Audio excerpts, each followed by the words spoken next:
ದೇವಸ್ಥಾನಗಳು ಇತ್ತೀಚೆಗೆ ಏನಾಗಿದೆ ಅಂತಂದರೆ ಕಮರ್ಷಿಯಲ್ ಕಾಂಪ್ಲೆಕ್ಸ್ಗಳಾಗಿವೆ. ಹೌದು. ಇದು ಸತ್ಯವೇ. ಏನು ನನ್ನೊಬ್ರು ಯಾರೋ ಕರ್ಕೊಂಡೋದ್ರು ಬೆಂಗಳೂರಲ್ಲಿ. ಒಂದು ದೇವಸ್ಥಾನ ನೀವು ನೋಡಬೇಕು, ಈ ದೇವಸ್ಥಾನ ಮಾಡ್ತಾ ಇದ್ದೀವಿ, ನಿಮ್ಮ ಸಜೆಷನ್ಸ್ ಬೇಕು ಅಂತ ಕೇಳಿದ್ರು. ಆಯಿತು ಅಂತ ನಾನು ನೋಡಕ್ಕೆ ಹೋದೆ. ಅಲ್ಲಿ ಸುಮಾರು ಒಂದು 25-30 ಕೊಠಡಿಗಳನ್ನು ಇಟ್ಟಿದ್ರು. ನಾನು ಗಾಬರಿ ಆಗ್ಬಿಟ್ಟೆ.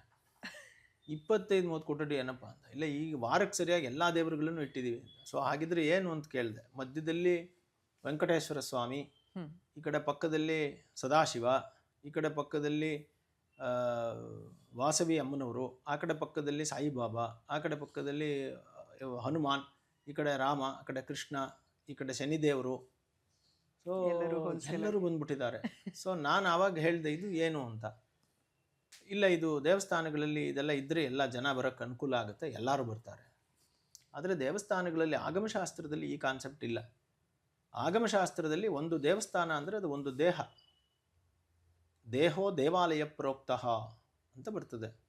ಈಗ ದೇಹ ಅಂದರೆ ಏನು ಅಂತಂದರೆ, ಇವಾಗ ನನಗೊಂದು ಬಾಡಿ ಕೊಟ್ಟಿದ್ದಾರೆ, ನಾನು ಒಬ್ಬ ಮಾತ್ರ ಈ ದೇಹದಲ್ಲಿ ಇರ್ಬೋದು, ಇನ್ನೊಬ್ರು ಇರೋಕ್ಕೆ ಸಾಧ್ಯವಿಲ್ಲ.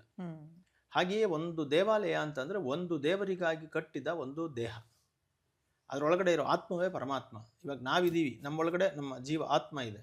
ಅದೇ ಥರ ಒಂದು ದೇವಸ್ಥಾನ ಅಂತಂದರೆ ಒಂದು ಬಾಡಿ, ಆ ಬಾಡಿ ಒಳಗಡೆ ಒಬ್ಬರು ಇರ್ತಾರೆ, ಅಲ್ಲಿ ಒಂದು ದೇವತೆ ಪ್ರಧಾನವಾಗಿರುತ್ತೆ, ಬಾಕಿ ಅವರೆಲ್ಲ ಉಪದೇವತೆಗಳಾಗಿರ್ತಾರೆ.